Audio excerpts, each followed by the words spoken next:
Olá, pessoal. Eu me chamo Tainá. Iremos tratar neste vídeo o tema relativo ao direito das sucessões e o direito internacional privado. Esse assunto ele se refere ao ponto 7 da disciplina. Primeiramente, o estudo da sucessão em si, ele vai comportar dois fatores essenciais. Um pessoal, que vai ser representado pelo falecido e seus herdeiros, e o outro material, representado pelo patrimônio que se tornou objeto daquela determinada sucessão.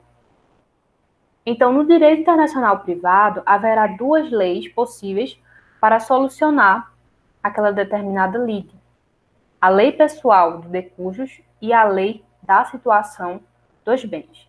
Então, de fato, a sucessão vai significar a transmissão de direitos e obrigações de uma pessoa a outra.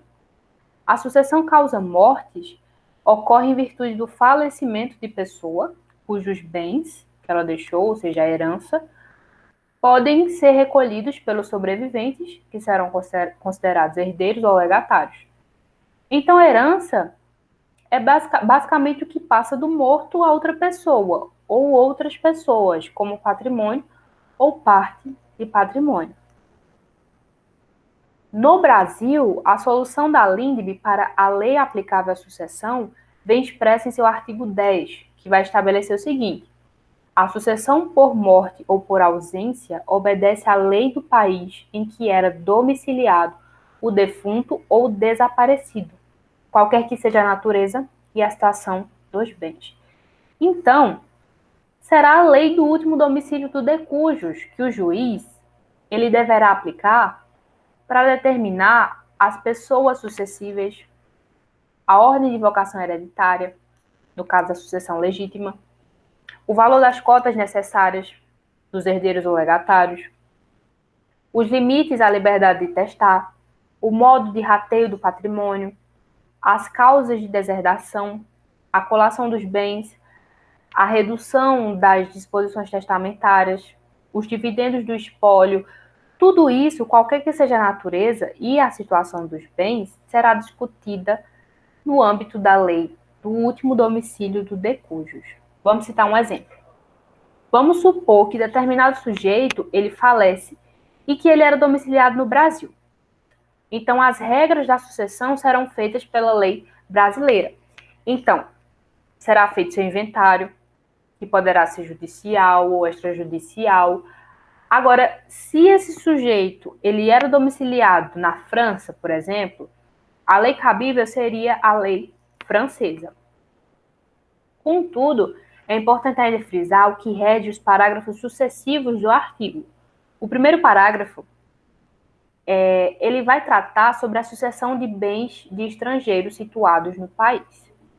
E ele vai tratar o seguinte: a sucessão de bens de estrangeiros situados no país será regulada pela lei brasileira em benefício do cônjuge ou dos filhos brasileiros, ou de quem os represente, sempre que não lhes seja mais favorável a lei pessoal do de cujus.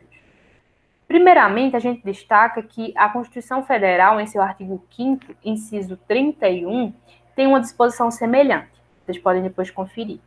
Então, a incidência dessa regra também tem índole constitucional. Como se observa, a aplicação da regra do artigo 10, parágrafo 1º da LINDB, a sucessão de bens pertencentes a estrangeiros situados no Brasil, consiste em resolver um conflito de leis no tema da sucessão, que é basicamente por meio de uma comparação entre o resultado da aplicação da lei do último domicílio do de cujus, como traz o caput do artigo, e aquele resultado que oferece a lei brasileira. E simplesmente aquele que for mais benéfica para os nacionais brasileiros é a que vai permanecer.